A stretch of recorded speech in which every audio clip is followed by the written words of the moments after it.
Ay, good job nga daw si Paolo Avellino kay Kim Chu dito. Narito at panoorin natin.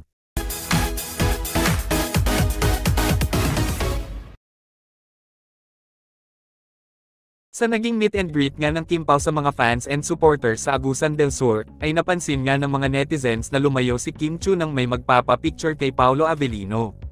Pero agad namang tinawag ni Paolo si Kim para sumama magpa-picture katabi niya. Ayon nga sa mga netizens na, ang sweet talaga ni Paolo. Tinawag talaga niya si Kimi.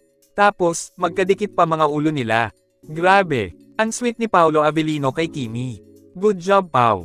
Ayaw ni Pao na wala si Kimi sa tabi niya. Ay, sobrang loyal nga talaga ni Paolo.